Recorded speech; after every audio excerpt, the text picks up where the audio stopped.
Praise the Lord. Emmanuel, Emmanuel का मतलब होता है परमेश्वर हमारे साथ। Indian church of Christ, shalom on you. May the Lord Jesus Christ bless you all and keep you safe. मसीह भारतीय कलीसिया को प्रभु यीशु मसीह के नाम में शांति और सुरक्षा निरंतर मिलती रहे। आप सब लोगों का प्रभु यीशु मसीह के नाम में क्राइस्ट मुक्ति द्वार फेलोशिप की ऑनलाइन ऑफलाइन सर्विस में स्वागत है और हम सब लोगों का स्वागत करते हैं प्रभु यीशु मसीह के नाम से और धन्यवाद देते हैं इस बात के लिए कि परमेश्वर है हमारे बीच में जो हमसे बातें करता है। अगर परमेश्वर हमारे बीच में नहीं होता और हमसे बात नहीं करता तो शायद हम भी यहाँ पर नहीं होते। हमारा आज का थीम है पवित्र आत्मा की आवश्यकता।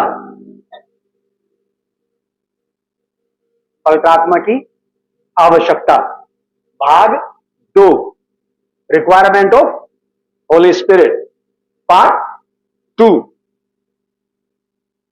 आराधना के टाइम पे मैं यहां जब टहल रहा था तो मुझे परमेश्वर के आत्मा ने पुरानी बातें याद दिलाई मेरे लिए। बहुत अच्छा गाना चल रहा था वो, आत्मा रे पवित्र आत्मा रे यीशु की शक्ति को ला। थोड़ी देर के लिए मैंने सोचा कि यीशु की शक्ति क्या मतलब। बीमार चंगा करना, दुष्ट आत्माओं को निकालना, कोढ़ियों को शुद्ध करना, अद्भुत आश्चर्य कर्म करना, क्या ये वाली शक्ति की बात कह रहा है? क्या गा रहा है? गीत के बोल क्या बता रहे हैं? यीशु की शक्ति का मतलब क्या है?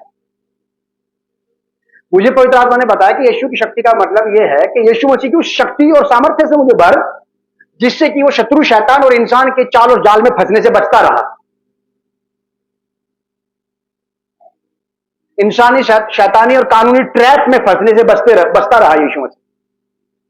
किसी प्रकार का दोष उस पर साबित, यह भी पवित्र आत्मा की एक शक्ति है जो आपको और मुझे सही दिशा में चलाएगी और हम हर प्रकार के पाप और गुनाह से बच जाएंगे। हम हर प्रकार से धोखा खाने से, ठगे जाने से बच जाएंगे।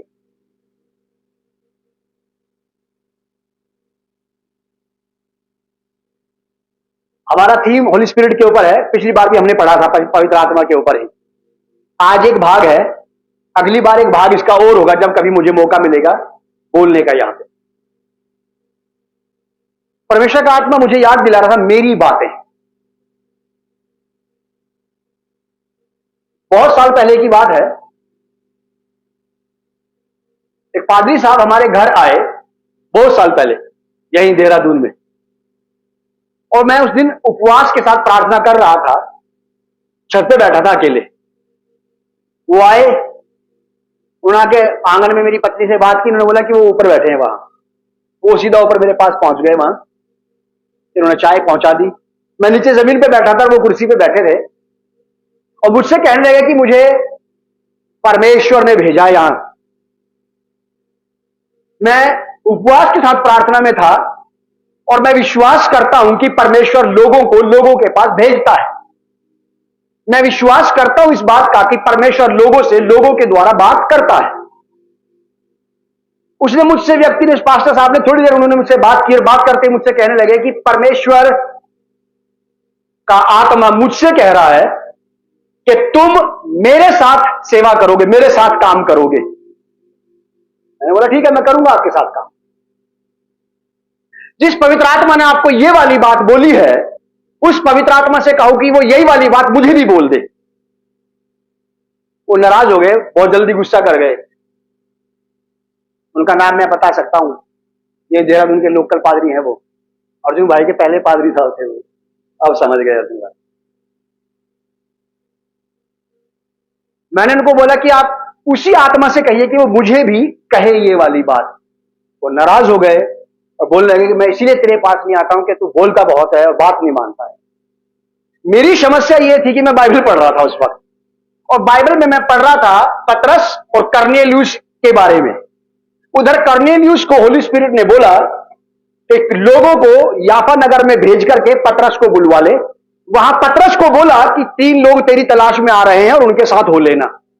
कोई भी कंफ्यूजन नहीं था, बहुत बढ़िया अंडरस्टैंडिंग थी। ना तो वो लोग कंफ्यूज हुए, ना पतरस कंफ्यूज हुआ। और उसके जब मैंने पढ़ा तो वहां लिखा कि पतरस निसंकोच उनके साथ हो लिया, बिना किसी डर और खौफ के। ऐसा नहीं है कि प्रचारकों के साथ डर पहले नहीं था, पहले भी डर था। लोग धोखे से बुला लेते थे और हत्या कर देते थे। लोग धोखे से बुला लेते और किसी ट्रैप में फंसा देते थे। आज भी ऐसा ही है। तो पतरस पवित्र आत्मा के अनुसार चला और धोखा खाने से बच गया। तो वो पादरी साहब वहां से नाराज होकर चले गए। अभी 5-6 साल हो गए होंगे उनको गुजरे हुए, 5-6 साल, 7-8 साल उनको गुजरे हुए भी हो गए। उनकी खुद की सेवकाई अधूरी छूट गई, अब कोई चलाने वाला नहीं है उसे। ऐसा ही है, सब तितर बितर हुए, कोई उस मंडली को संभालने वाला नहीं। अगर मैं उनके झांसे में धोखे में आ जाता तो आज मैं भी यहां नहीं होता, राइट प्लेस पर, मैं भी रॉन्ग साइड में होता कहीं और। समझे आप बात को? अगर आप परमेश्वर के आत्मा के चलाए नहीं चलेंगे तो जीवन में बहुत सारे विश्वासियों के द्वारा जीवन के गलत फैसले करेंगे आप, और उस गलत विश्वासी के साथ आप गलत जगह पर होंगे कहीं। हर विश्वासी आपके साथ जो आत्मा की बात करता है कि आत्मा मुझे कह रहा है, इतने ज्यादा आत्मिक मत हो जाना कि आंख बंद करके उसके पीछे चल पड़ो। मैं भी स्पिरिचुअल व्यक्ति हूं, लेकिन एक ब्लाइंड स्पिरिचुअल नहीं हूं, अंधा आत्मिक नहीं हूं मैं, कि कोई भी मेरे सामने आकर के हालेलुया प्रेज द लॉर्ड बोल दे, कुछ भी बोले और मैं उसके पीछे पीछे बोलूं, यह असंभव है, नामुमकिन है ये। कोई भी व्यक्ति, गलत व्यक्ति भी आपको सही बात बता सकता है, क्योंकि बाइबल में सारी बातें सही सही है, इसमें कुछ गलत नहीं है।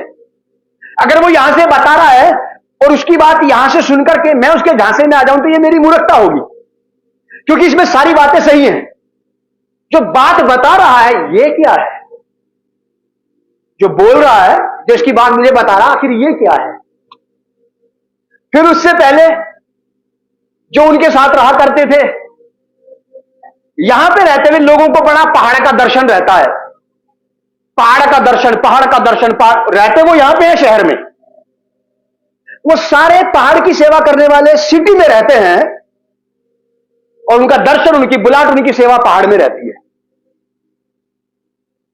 मुझे भी कई भविष्यद्वक्ताओं ने बोली ये वाली बात, ईमानदारी की बात, उन भविष्यद्वक्ताओं ने जिन्होंने भविष्यवाणी के बल पे देहरादून में बहुत रिस्पेक्ट पाया लोगों से।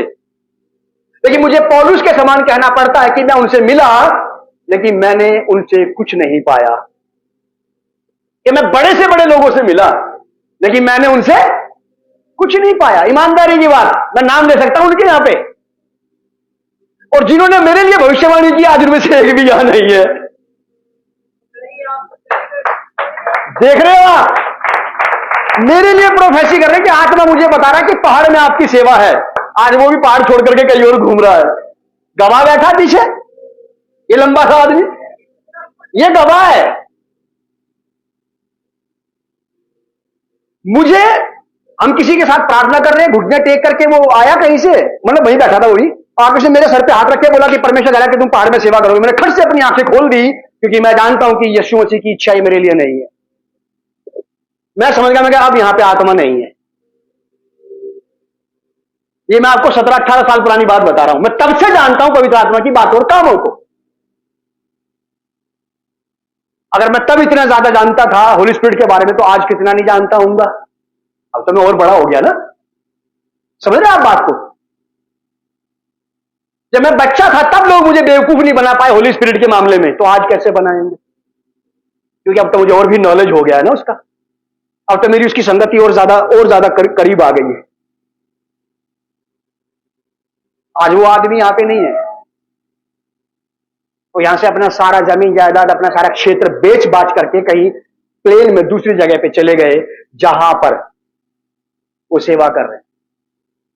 फिर उसके बाद एक और, फिर उसके बाद एक और, फिर उसके बाद एक और, फिर उसके बाद एक और, कई बातें ऐसी हुई। 3 साल पहले हम लोग जयसवाल टावर में थे, हमारे बीच के एक भविष्यद्वक्ता ने बोला कि परमेश्वर मुझसे कह रहा है कि आपका बेटा ना बाहर सेवा करेगा।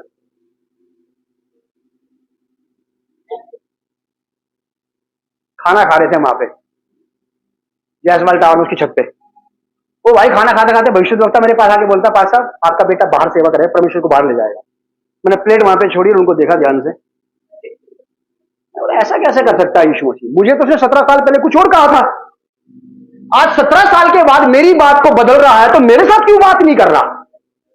आपसे क्यों कह रहा है?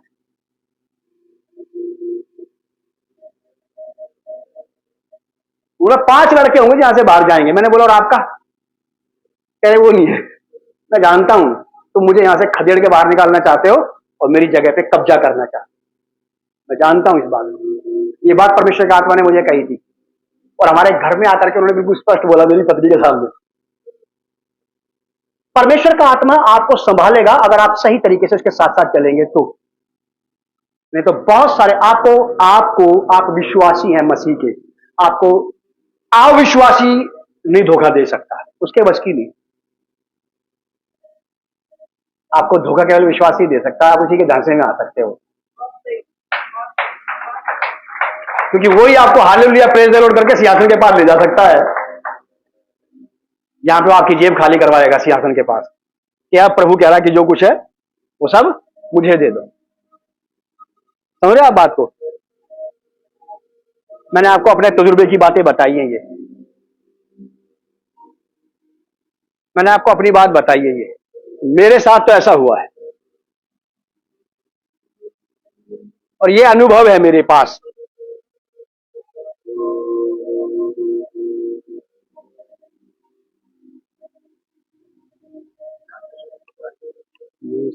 बैटरी की मशीन मेरी बैटरी डाल दो। ये बातें मैं आपको इसलिए बता रहा हूं कि यहां टहलते टहलते प्रार्थना में आराधना के समय परमेश्वर की आत्मा ने मुझे मेरी बातें याद दिलाई। मैंने देखा क्या रूम में तो कोई भी नहीं बचा, कोई भी नहीं बचा। मतलब वो नहीं बचे इसमें मेरा सुख नहीं है, इसका आनंद थोड़ी है मुझे। मतलब जो मुझसे कह रहे थे कि यहां से बदल के वहां चले जाओ, वहां से बदल के यहां आ जाओ, पवित्र आत्मा ये कह रहा है, अगर उनको पवित्र आत्मा सही बात बता रहा था तब वो अपनी सही जगह पे क्यों नहीं है?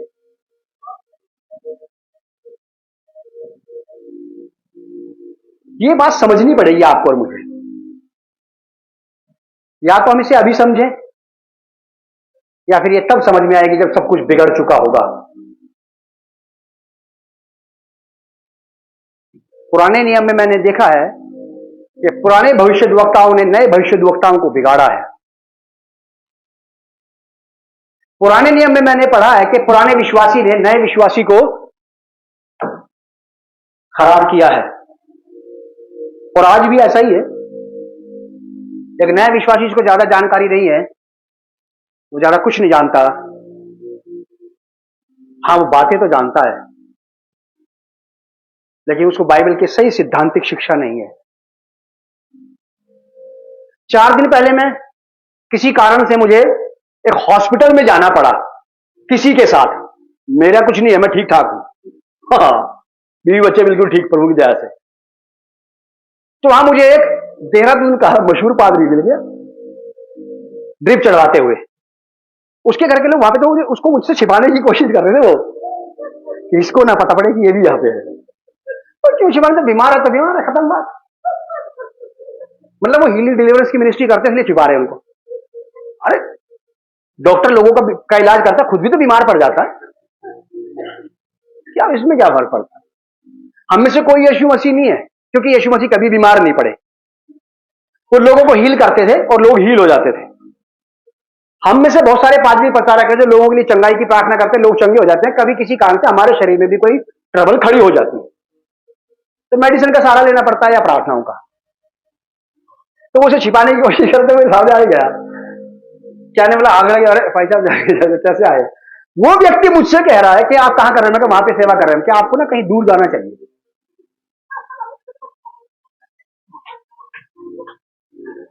मैंने कहा बीमारी में भी बाज नहीं आ रहा।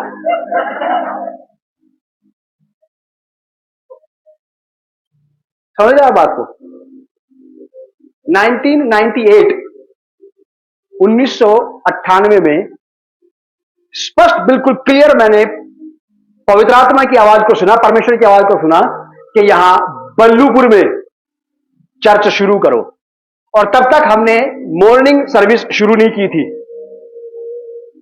दूसरे चर्चिस में जाते थे, मैं मेरी वाइफ। शिफा तब तक नहीं हुई थी, अभिषेक हमारे साथ छोटा था।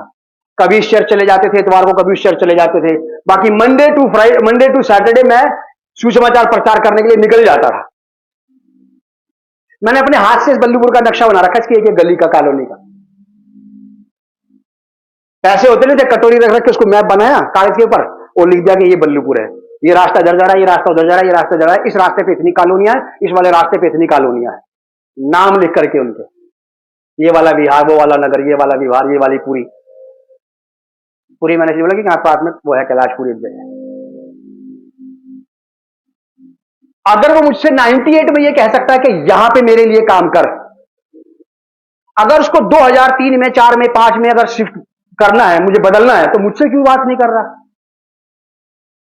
पहली बात अगर उसने मुझसे की थी तो सेकंड बात किसी और से क्यों? मुझसे ऐसी क्या शर्मिंदगी? मुझसे क्यों शर्मा रहा है वो? समझ रहे बात को? और अर्जुन भाई इस बात को कहते हैं, भाई जी मैं इतने साल से आपके साथ हूं, मैंने जान लिया कि वास्तव में परमेश्वर की इच्छा यही है कि यहां पे काम करें हम।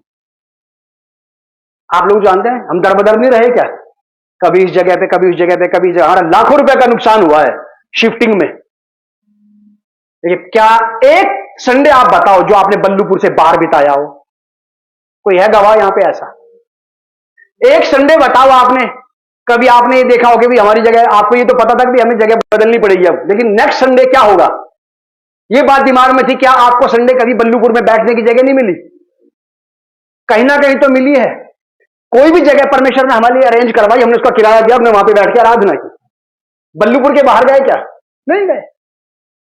अरबपति, करोड़पति, खरबपति लोग मेरे संपर्क में आज, उन्होंने बोला कि मेरी अपनी जमीन है, मैं देता हूं आपको 2 बीघा जमीन, लेकिन वो बल्लूपुर में नहीं, आप वहां चले जाओ। मैंने बोला वो मेरे काम की नहीं है कि थोड़ा दाएं बाएं कुछ लेफ्ट राइट, मैं बिल्कुल नहीं, बिल्कुल सीधे में चलूंगा। मुझसे किसी ने बोला कि जमीन ले लेते, उसको बेच करके उस पैसे का इस्तेमाल करते। मैं कहा वो जमीन मुझे थोड़ी देर कि मैं बेच दूं उसे। वो मुझे वहां पे भवन बनाने के लिए जमीन दे रहे थे, मेरे काम की ही नहीं थी। कई बार ऐसा हो जाएगा कि बेहतरीन से बेहतरीन चीजें हमारे सामने आएंगी, आपको समझना पड़ेगा कि ये मेरे काम की है कि नहीं। लेकिन इन सब बातों में केवल परमेश्वर का आत्मा, केवल पवित्र आत्मा ही है जो आपकी सही दिशा में अगुवाई करेगा। आपको सही जॉब, नौकरी तलाश करने में, उस तक पहुंचने में, आपको सही बिजनेस का चुनाव करने में, आपको सही जीवन साथी का चुनाव करने में, आपको सही कलीसिया का चुनाव करने में, आपको सही अपने जीवन के लिए बढ़िया एक अच्छे अगुवे का चुनाव करने में, आपको परमेश्वर का आत्मा जीवन की बहुत सारी बातों में अगुवाई करेगा। आपको वो खाने पीने में भी अगुवाई करेगा कि ये वाला खाना मत खाना, आज इधर से मत जाना, आज उधर से मत जाना। वो आपको पहले ही से आने वाली बातें बताएगा, क्योंकि ये उसकी रिस्पॉन्सिबिलिटी है। ये इंट्रोडक्शन प्रभु यीशु मसीह ने दिया था कि पवित्र आत्मा जब आएगा वो तुम्हें मेरी बातें बताएगा, मेरी बातों में से लेकर के आपसे बाइबल की बातें करेगा वो, और कोई बात नहीं। पवित्र आत्मा भरा हुआ व्यक्ति अगर आपसे बाइबल की बात नहीं कर रहा, आप जान जाना कि यार ये केवल आत्मा की बात जानता है, ये आत्मा से भरपूर तो नहीं है। फिर लिखा कि वो मेरे बारे में, यीशु मसीह कह रहे हैं कि वो मेरी बात बताएगा, अपने आप से कुछ नहीं कहेगा। फिर वो ये कहते हैं कि पवित्र आत्मा तुम्हें आने वाली बातें पहले से बता देगा। अगर वो पहले से बता देने के लिए रिस्पॉन्सिबल है तो वो मेरे जीवन में क्यों इस रिस्पॉन्सिबिलिटी को नहीं निभा रहा? क्यों मुझे मेरे बातें आने से पहले नहीं बताता? मैं क्यों खतरों में पड़ जाता हूं? क्यों किसी प्रकार की बुराई में पड़ जाता हूं? क्यों किसी प्रकार से मैं धोखा खा जाता हूं? अगर ये प्रावधान है तो क्यों हमारी हेल्प नहीं हो रही? क्योंकि हमने उसको मौका ही नहीं दिया हेल्प करने का। वो हमें कई ऐसी बातों से रोक देगा जिनमें हमारा इंटरेस्ट है, इसलिए भी उसको छेड़ते नहीं लोग, होली स्पिरिट को। लोग पवित्र आत्मा को इसलिए भी नहीं छेड़ते क्योंकि कई सारी बातें जिनमें मैं मजा ले रहा हूं, वो नहीं चाहता कि मैं करूं ऐसा, क्योंकि मैं उसको छेड़ूंगा तो छेड़ते ही करेगा पहले ये छोड़ दे। ये भी तो खतरा है ना विश्वासियों के साथ, इसलिए होली स्पिरिट का इस्तेमाल ही नहीं कर रहे। करेंगे तो फंस जाएंगे, क्योंकि वो कई बातें हैं जो मेरे अंदर से निकाल के बाहर फेंकने की कोशिश करेगा, क्योंकि वो जानता है कि जब तक ये चीज इसके अंदर से नहीं जाएंगी तब तक ये यीशु मसीह का मनपसंद पात्र तो नहीं बन सकता। ये है पवित्र आत्मा।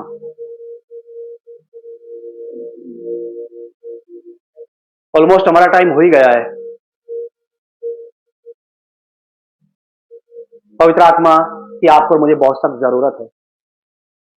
आप मेरे साथ निकालें यहेजकेल 47 अध्याय, एजियकेल चैप्टर 47, यशाया, यर्मिया, यहेजकेल।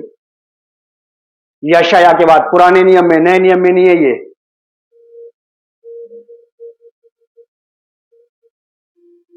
पुराने नियम में भजन संहिता के बाद ढूंढना शुरू करेंगे तो आपको मिल जाएगा।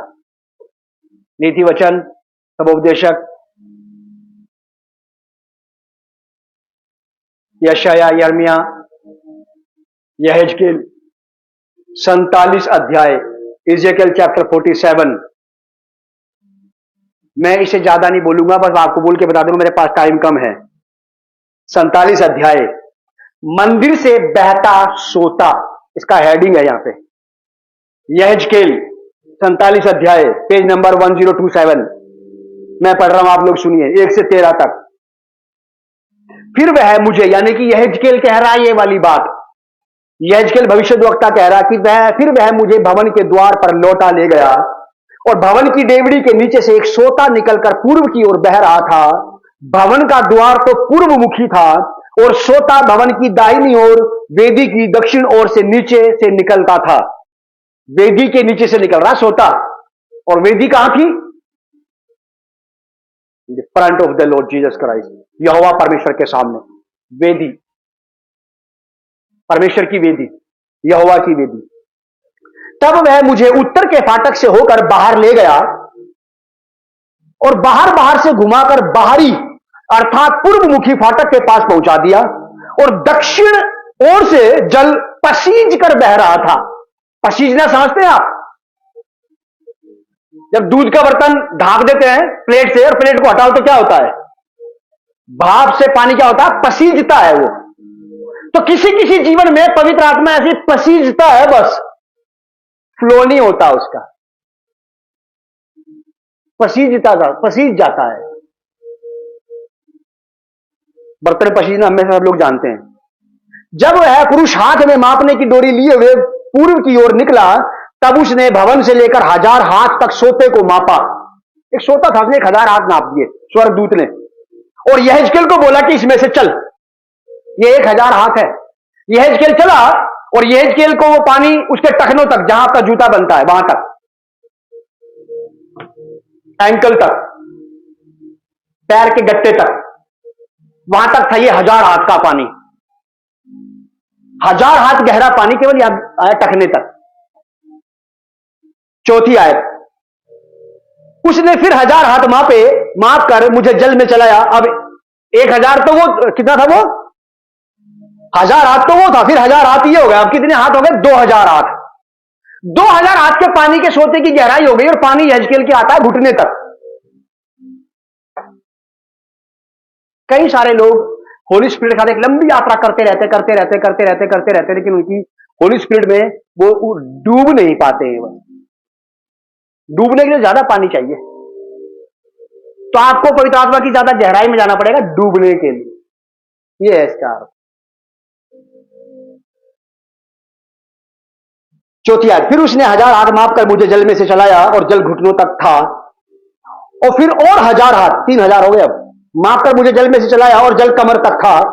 उसने फिर 1000 हाथ मापे, और ऐसी भारी नदी हो गई जिसके पार मैं ना जा सका, क्योंकि जल बढ़कर तैरने के योग्य हो गया था। इतने 1000 हाथ तक आपको और मुझे आगे जाना पड़ सकता है अपने आत्मिक जीवन में। देख रही है, आत्मिक जीवन में 4000 हाथ आपको गहराई में जाना पड़ेगा। ठीक वैसे ही जैसे चेले मछली पकड़ने के इच्छुक थे, और यीशु मसीह ने क्या कहा कि जाल कहां डालो? उथले में, काहे में? गहरे में। हम में से जितने लोग पवित्र आत्मा के साथ गहरी यात्रा करेंगे, केवल वही पवित्र आत्मा के पूरे कब्जे में आकर के बचाए जा सकते हैं। केवल पवित्र आत्मा की बात करते रहे, पवित्र आत्मा ने मुझसे ये बोला, पवित्र आत्मा ने मुझसे वो कहा, पवित्र आत्मा ने मुझसे कहा। हो सकता है कि ये आदमी जो 20 बार पवित्र आत्मा की बात कर रहा है, किनारे पे बैठ के नहाता हो, क्योंकि किनारे वालों के पास भी तो अनुभव है ना, पवित्र आत्मा तो वहां किनारे पे भी है ना। 4000 हाथ माप दिए, कह रहा अब तैरने लायक पानी हुआ है। तैरने का मतलब यह है कि अब आपकी नहीं चलेगी, अब पानी आपको अपने बहाव में बहाएगा। तैरने वाले लोग पता क्या कहते हैं कि कमर से ऊपर पानी में मत जाना, पानी खींच लेगा अपनी तरफ। आपकी पानी पर तब तक चलते तो आप घुटने तक के पानी में हो, मजे करो पानी में आप। अगर आप पवित्र आत्मा की सही मुख्य धारा में आ गए तो ना तो आप अपने काम के रह जाएंगे, ना किसी और के काम के रह जाएंगे, फिर आपको खुद चलाएगा अपने हिसाब से। और ऐसे कितने लोग हैं यहां पे जो आत्मा के चलाए चलते हो।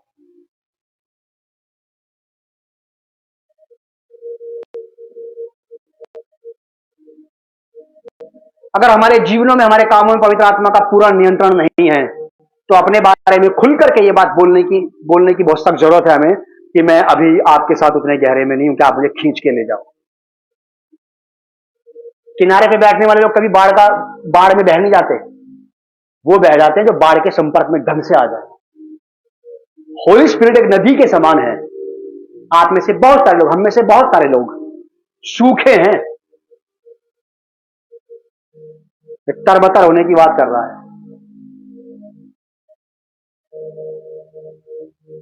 और जल बढ़कर तैरने के योग्य था, अर्थात ऐसी नदी जिसके पार कोई नहीं जा सकता था।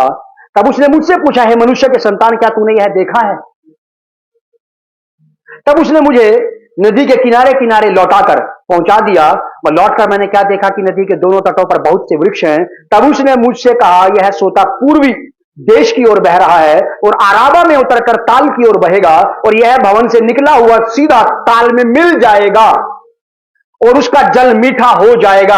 ये पवित्र आत्मा जिस व्यक्ति के जीवन में उतर जाएगा उसके कुंड को मीठा कर देगा साहब। नफरत मिटा देगा आपके अंदर से, ये कड़वाहट मिटा देगा आपके अंदर से, दूरता, चालाकी, छल कपट, ये मिटा देगा हमारे अंदर से। आज भी एक नया जन्म पाए हुए विश्वासी के होने के बावजूद भी अगर हमारे अंदर कोई बीटरनेस पाई जाती है, कड़वाहट, कोई नफरत, कोई क्रोध, विरोध, ढीठता, अपराध, गुनाह, कोई बुरी हैबिट पाई जाती है, तो इसका एक ही चिन्ह है कि अभी भी वो पूर्वमुखी, वो सिंहासन के नीचे से निकला हुआ पवित्र आत्मा का जल इस सोते में नहीं मिला। अगर इसमें मिल जाता, इसमें गिर जाता, तो इसकी दिशा और दशा को बदल के रख देता है। ये है होली स्पिरिट। हम में से बहुतों के पास पवित्र आत्मा की जानकारी तो है, पवित्र आत्मा नहीं है। होता तो बदल के रख देता फिर सब कुछ। अगर आपने अपने घर में बल्ब जलाया है तो रोशनी होनी ही चाहिए। अगर नहीं हो रही है तो या तो लाइन में प्रॉब्लम है या फिर बल्ब फ्यूज हो गया है। हमारे जीवन के अंदर से पूरी तरह से खराबियां इसलिए नहीं निकली अभी तक क्योंकि हमने इस मुख्य धारा को अपने सोते में गिरने नहीं दिया। लोग अपने दिल को, अपने दिमाग को बंद करके भी पूरा संदेश सुनते हैं। बाइबल का चर्च जा करके लोग ऐसा करते हैं। हाँ, अपने दिमाग को, अपने दिल को पूरी तरह बंद कर लेते हैं और पूरा संदेश सुनते हैं वो बैठ के, जिसकी वजह से इस जीवन परिवर्तित कर देने वाली धारा को इसे अवसर नहीं मिलता उस सोते में एंटर करने का। अगर ये धारा उस सोते में गिर गई तो यहां साफ शब्दों ने कहा, ताल का जल क्या हो गया? मीठा। पहले कैसा था?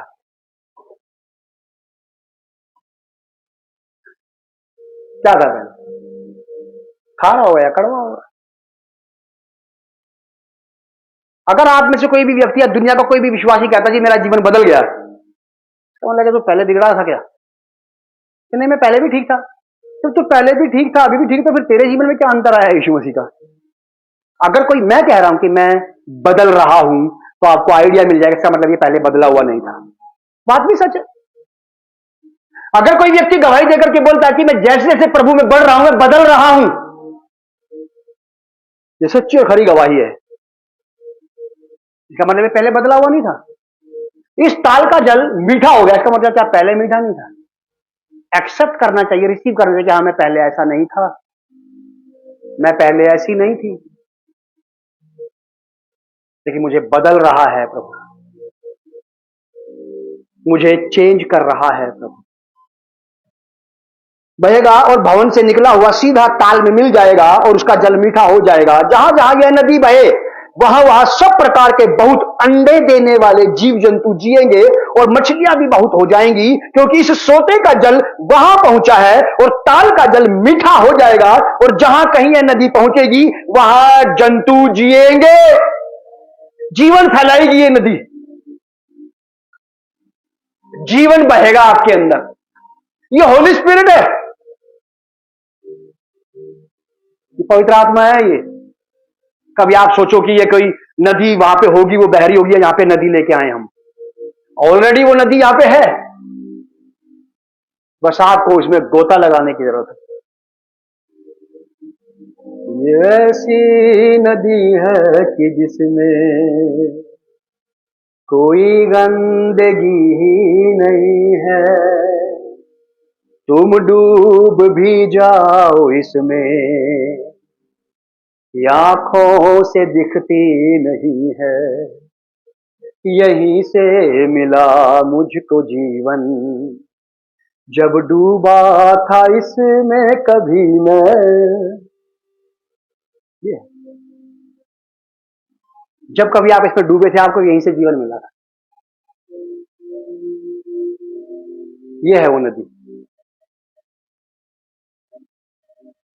10वीं आयत, ताल के तट पर मछुए खड़े रहेंगे और एनरिगी से लेकर ज्ञानग्लैम तक वहां जाल फैलाएंगे और उन्हें महासागर किसी भांति भांति की अनगिनत मछलियां मिलेंगी, परंतु ताल के पास जो दलदल और गड्ढे हैं, ताल के पास जो दलदल और गड्ढे हैं, आज भी कुछ लोग हैं जो परमेश्वर के वचन को ठीक से सीधा रिसीव नहीं करते अपनी लाइफ में, लेते ही नहीं। अगर वो परमेश्वर के वचन को नहीं ले रहे हैं तो इसका मतलब है कि उनकी गंदगी, सड़ाहट वो एज इट इज रहेगी वहां पे, मसीह होने के बावजूद भी गंदगी वहां पे पाई जा सकती है। धोखा ना खाना, क्योंकि बुरी संगति अच्छे चरित्र को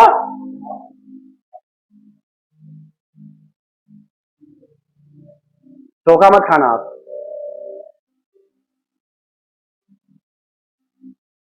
11वीं आयत, परंतु ताल के पास जो दलदल और गड्ढे हैं उनका जल मीठा नहीं होगा।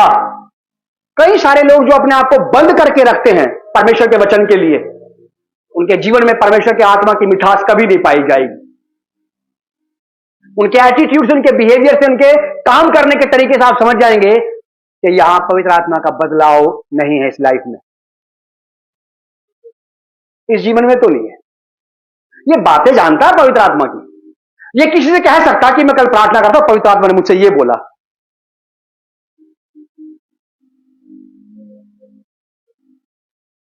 जब भी कभी कोई आपसे बात करे पवित्र आत्मा को लेकर के, आप पवित्र आत्मा को पुकारिए कि मेरी सहायता करो आप, कि मैं इस आदमी को समझ सकूं ये क्या कह रहा है मुझे। जब कोई मेरे सामने बैठ करके पादरी पत्रक विश्वासी ऐसी बातें करता ना आत्मिक, मैं केवल यही करता हूं, होली स्पिरिट हेल्प मी, मैं इसको समझना चाहता हूं क्या कह रहा है ये। कभी कभी पवित्र आत्मा बोलता है कि सुन इसकी बात, कभी ईमानदारी से सुनता भी हूं और अंदर अंदर बोलता हूं कि मैं इसको रिसीव करता हूं। और जब पवित्र आत्मा मुझसे कहता है ना कि बी केयरफुल, तो फिर मैं समझ जाता हूं कि अब ये मुझ बस हो सकता है कि होली स्पिरिट का नॉलेज को मुझसे ज्यादा हो, लेकिन एक्सपीरियंस वो इसके पास नहीं है। जरूरी नहीं है जो आदमी धार्मिकता की बातें ज्यादा करता हो वही धर्मी है, जरूरी नहीं है जो पवित्रता की, सीधाई की, खराई की बातें ज्यादा करता हो कि यही सीधा और पवित्र होगा सबसे, जरूरी नहीं है ये बात। ये तो बात है, कभी व्यवहार पड़ेगा तब पता लगेगा अंदर कौन बैठा है। अभी तो शब्द चल रहे हैं ना, मैं भी तो बोल ही रहा हूं, मेरा व्यवहार आपको बता देगा कि इसके अंदर स्पिरिट का काम है कि नहीं।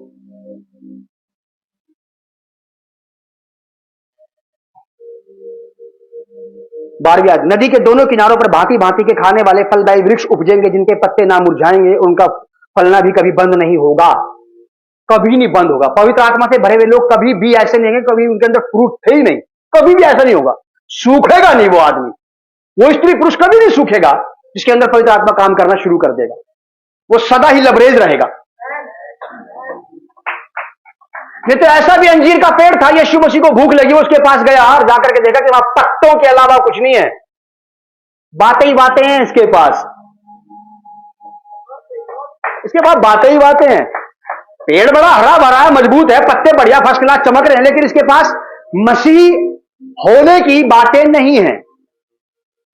शब्दावली में तो बहुत कुछ है, व्यवहारिकता में कुछ भी नहीं है।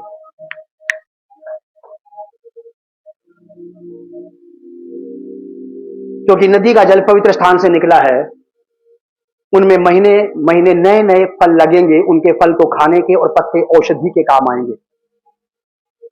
पहली बात, 47 अध्याय के 2 पद से लेकर के 5 पद तक ये जीवनदायी नदी है। दूसरी बात, 9 पद से 12 पद तक ये मृत्यु से बचाने वाली नदी है। पवित्र आत्मा हमें नरक से बचा लेगा।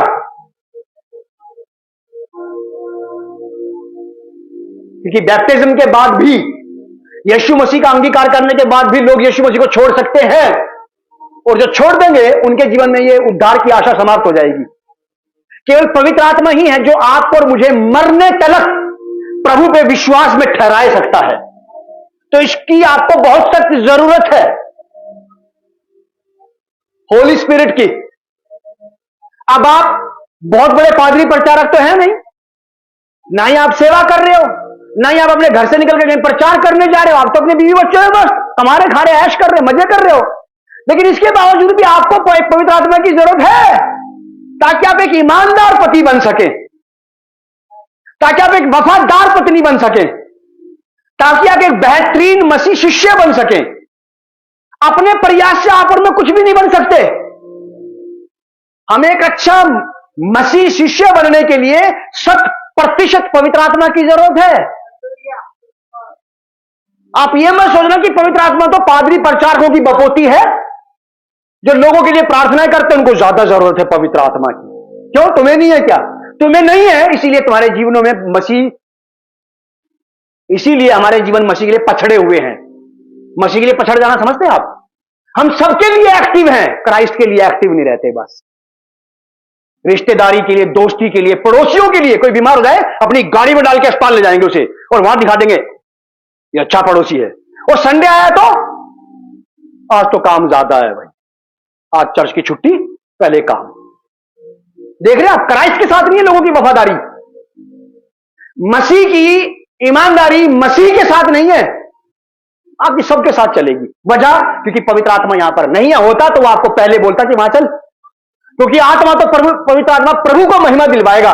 अगर हमारे जीवन और कामों से मसीह को महिमा नहीं मिल रही, तो इसका मतलब जान लेना कि आपको पवित्र आत्मा ने छोड़ रखा है, और आप बगैर पवित्र आत्मा के अपने सारे काम कर रहे हो, घर के, परिवार के, काम के, रोजगार के, बिजनेस के, व्यापार के, सब कर रहे हो आप।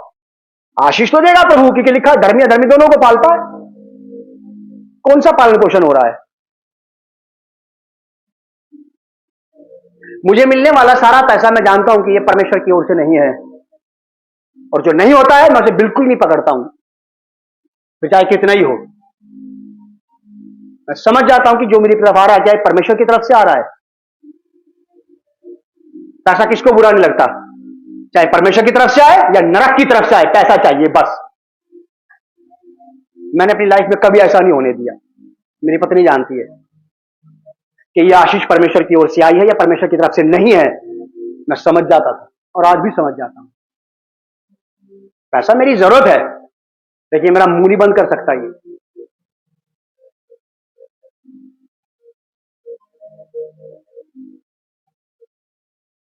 तीसरा भाग इसका, 8वीं और 9वीं आयत। नदी का उद्देश्य परमेश्वर की ओर से लोगों के लिए अधिकाई और चंगाई और अनंत काल का जीवन देना है। यहेजकेल 47 अध्याय का 8वां और 9वां पद, तीसरा भाग है ये। आप लिख लो इस पॉइंट्स को, मैं बस बोल रहा हूं क्योंकि मेरे पास टाइम खत्म हो गया है। पहला पॉइंट, उत्पत्ति की किताब 2 अध्याय 8 पद से 10 पद तक, अदन की वाटिका। अदन की वाटिका को सींच के रख दिया था जीवन की नदी ने। प्रकाशित वाक्य की किताब 22 अध्याय 1 पहला और दूसरा पद, ये बिल्लोर कैसे चमकती हुई झलकती हुई नदी थी, तो साफ सुथरी स्वच्छ। पवित्र आत्मा में डुबकी लगाने वाले लोग ऐसे ही हो जाएंगे साहब, निश्चल, निष्कपट, झूठी भविष्यवाणियां बंद, झूठी बातें बंद, झूठा प्रचार बंद। होली स्पिरिट का भरा हुआ व्यक्ति अगर कहीं पे पादरी प्रचारक छल करता मिल जाए, तो आप बोल देना ये पवित्र आत्मा का काम नहीं था। या किसी और नदी में गोता लगा के आया है ये? देख लो प्रकाशित वाक्य 22 अध्याय के पहले दूसरे पद में लिखा है कि बिल्लोर किसी चमकती हुई जो चीज खुद शुद्ध है वो मुझे अशुद्ध कैसे कर सकती है? प्रकाशित वाक्य 22 अध्याय के पहले दूसरे पद में लिखी वाली बात, जकरिया 14 का 8 लिख लो, आप पढ़ लेना अपने घर में जाके। सेकंड पॉइंट, इसे खोल के देखेंगे हम लोग। यूहन्ना रचित सुसमाचार उसका 7वां अध्याय 38 और 39 पद। Gospel of John chapter 7 verse 38-39। यहां लिखा है जो मुझ पर विश्वास करेगा, जैसा पवित्र शास्त्र में आया है, प्रभु यीशु मसीह कह रहे हैं ये वाली बात, जो मुझ पर विश्वास करेगा जैसा पवित्र शास्त्र में आया, उसके हृदय में से जीवन के जल की नदियां बह निकलेंगी। जो मुझ पर यानी कि यीशु मसीह पर विश्वास करेगा। अब यीशु मसीह पर विश्वास करने का मतलब क्या है? यह कि यीशु मसीह कह रहे हैं कि मैं दे रहा हूं पवित्र आत्मा, कि प्रभु आप दे रहे तो मैं इसे जरूर लूंगा, ये मेरे काम की चीज है। इसका मतलब यीशु मसीह पर विश्वास करने का मतलब आप यीशु मसीह की बातों पर विश्वास करते हैं, मैं भी करता हूं, हम ले तो लेते हैं ना उसकी बातें विश्वास करके। प्रभु आपने बोला इसलिए मैं आपकी बात ले लेता हूं। प्रभु आपने बोला कि मेरे नाम से 2 या 3 जन जहां जमा होंगे। प्रभु आपने कहा तुम जो कुछ बांधोगे बंधेगा, जो खोलोगे खुलेगा। प्रभु आपने ऐसा बोला, प्रभु आपने वैसा बोला। ये भी तो प्रभु ने ही बोला कि मैं पवित्र आत्मा तुम्हें दूंगा, ले लो इसे। इसके साथ एक खतरा है बस, ये इससे पहले कि आप किसी और का सुधार करें, ये पहले हमें सुधार के धर देगा। कहेगा ये पहले अंदरूनी सुधार फिर बाहरी सुधार। 39वीं आयत, उसने यह वचन पवित्र आत्मा के विषय में कहा जिसे उस पर विश्वास करने वाले पाने पर थे, क्योंकि आत्मा अब तक ना उतरा था, क्योंकि यीशु अब तक अपनी महिमा को ना पहुंचा था। और जितने लोगों के जीवनों में आज तक प्रभु यीशु मसीह को महिमा नहीं मिली, वो पवित्र आत्मा से कभी नहीं भरे जाएंगे। इंटरनेशनल लेवल पे कह रहा हूं मैं ये वाली बात।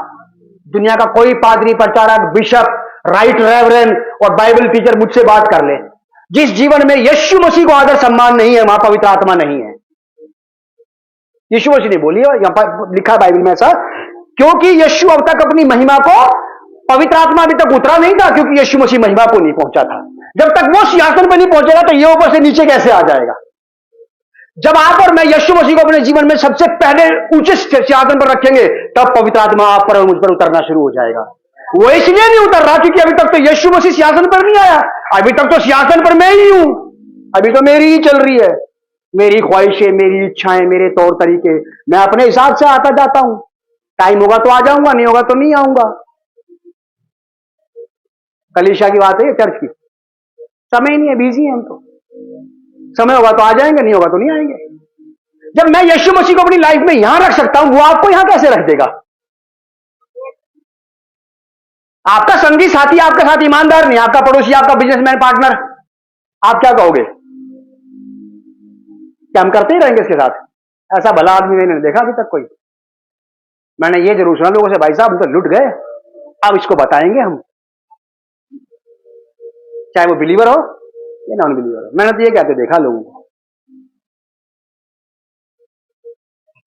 प्रेरितों का काम 1 अध्याय के 8 पद में ऐसा लिखा है, जब पवित्र आत्मा तुम पर आएगा तब तुम सामर्थ्य पाओगे और यरूशलेम में, यहूदिया में, सामरिया में और पृथ्वी की छोर तक मेरे गवाह होंगे। पवित्र आत्मा आपको इंस्पायरेशन देता है to the witness of Christ, यीशु मसीह का गवाह बनने के लिए, घर के अंदर भी, घर के बाहर भी, अपनों में भी, परायों में भी, सबके साथ एक जैसा व्यवहार हो जाएगा आपका, अनजानों में भी, अनजानों में भी।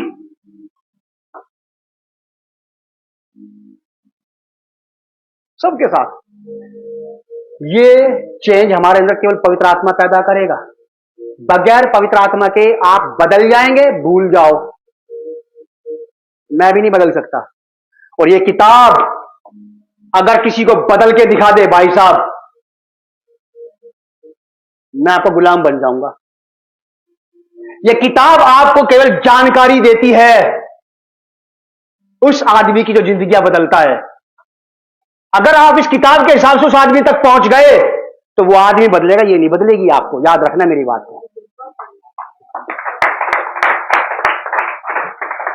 आप कितने एजुकेटेड हो जाओ, आपको कुछ दवाइयों के बारे में पता होगा, आपको सारी दवाइयों के बारे में नहीं पता, नहीं तो डॉक्टर बन जाते आप। आपको पता है कि सर दर्द है, सैराडोन खा लो, बॉडी एक हो रहा है, फलाना खा लो, क्या हो गया, वोमिट ज्यादा हो गई, ये पिला दो खोल के, और उसने काम भी कर दिया। अब आप जानते हैं कि किसी की वोमिट रोक सकते हैं, तो आप डॉक्टर थोड़ी बन जाओगे। जब आप किसी स्पेशलिस्ट के पास पहुंचोगे तब वो पूरी तरह से चेंज कर सकता है किसी को भी। ये किताब आपको जानकारी देगी उस व्यक्ति की जो जिंदगी बदलता है। आप इसकी बात पर चलते चलते चलते चलते उस आदमी से मिल लेंगे और वो बदल देगा। अगर हम इसके हिसाब से नहीं चलते तो ना तो हमारी उस व्यक्ति से मुलाकात होगी, ना हम कभी बदले जाएंगे। दूसरा परिचय काम 2 अध्याय 33 पद, बहुत लंबा हो गया ये। 2:33 में ऐसा लिखा है यीशु मसीह के बारे में, इस प्रकार परमेश्वर के दाहिने हाथ से सर्वोच्च पद पाकर यीशु मसीह ने परमेश्वर से सर्वोच्च पद पाया। बाइबल में लिखा कि परमेश्वर ने यीशु मसीह को वो नाम दिया जो सब नामों से ऊंचा है। यीशु मसीह ने परमेश्वर के हाथ से सर्वोच्च पद पाया है, अपने आप से नहीं कहा उसने कि मैं बड़ा हूं जब से तुम में। सर्वोच्च पद प्राप्त करके जिसकी प्रतिज्ञा की गई थी पवित्र आत्मा की, जिसकी प्रतिज्ञा की गई थी, उसने यह उंडेल दिया है जो तुम देखते और सुनते हो। यह पवित्र आत्मा पर यीशु मसीह ने परमेश्वर से सर्वोच्च पद पा करके और उसने परमेश्वर से प्राप्त कर लिया। इसे उसने बोला कि मैं पिता से विनती करूंगा कि वो तुम्हें क्या करे, एक और सहायक दे, एक और सहायक दे। ये पवित्र आत्मा यीशु मसीह ने परमेश्वर से पाया और पाकर के इसने कलीसिया को दे दिया कि लो, क्योंकि यीशु मसीह जानते थे कि इस पवित्र आत्मा की सहायता के बगैर किसी का भी एक साधारण मसीह जीवन जीना भी नामुमकिन है। हम में से जितने भी मसीह आज तक अपने जीवन में कभी पछड़े, हमने अपनी लालसाओं को, अपनी अभिलाषाओं को पहला स्थान दिया और यीशु मसीह को पीछे रखा। इसकी वजह पता क्या थी? कि उस वक्त पवित्र आत्मा वहां पर नहीं था हमारे साथ, इसलिए हम इसको कर्म में शामिल हुए। अगर होली स्पिरिट उस वक्त मेरे साथ होता तो मुझे वहां जाने नहीं देता, मुझे उस गलत काम में शामिल होने नहीं देता। आज तक एक मसीह होने के बावजूद भी अगर हम में से किसी ने कुछ भी पाप किया है तो इसकी वजह केवल यह है कि हम पवित्र आत्मा के बगैर थे उस वक्त। अगर पवित्र आत्मा के साथ होते तो वो ना कर पाते फिर हम, क्योंकि पवित्र आत्मा आपकी मेरी इच्छा पूरी थोड़ी करवाएगा, वो हमसे प्रभु की इच्छाओं पे चलाएगा। बस आप यह बात याद रखें कि पवित्र आत्मा की जरूरत किसी भी एक बड़े से बड़े पादरी प्रचारक को ही नहीं, छोटे से छोटे नए जन्मे हुए विश्वासी को भी बहुत सख्त जरूरत है, क्योंकि केवल पवित्र आत्मा ही है जो आपको क्राइस्ट के मन के मुताबिक बनने में सहायता करेगा और आपको उकसाएगा कि ऐसा नहीं, ऐसा करो, ये चीज ठीक नहीं, ये कर लो। लालसाएं अभिलाषाएं क्या कहेंगे, अरे यीशु मसीह को तो देख लेंगे, मना लेंगे बाद में पश्चाताप करके, पहले इस कुएं में कूद जाओ, पहले ये लालसा पूरी कर ली जाए किसी तरह, पहले ये अभिलाषा पूरी कर ली जाए किसी तरह। यीशु मसीह को तो पश्चाताप करके मना ही लेंगे। लेकिन पवित्र आत्मा के बगैर यीशु मसीह के संग संग चलना और यीशु मसीह का कहलाना बहुत मुश्किल है। प्रयास करें और प्रार्थनाएं करें कि पवित्र आत्मा के साथ साथ रहा जा सके। आदरणीय पिता, मैं आपसे प्रार्थना करता हूं इस कलीसिया के लिए, प्रभु मुझे सुनने और देखने वालों के लिए आपका बड़ा धन्यवाद करते हैं कि आपने अपना बेशकीमती बहुमूल्य आत्मा दिया है और यही आत्मा हम सबकी अगुवाई करे, हमारा मार्गदर्शन करे। और पवित्र आत्मा जी, आप हमें से हर एक को प्रभु के मार्गों पर चलाएं। प्रभु यीशु मसीह नासरी के नाम में ऐसा ही हो जाए, आमीन।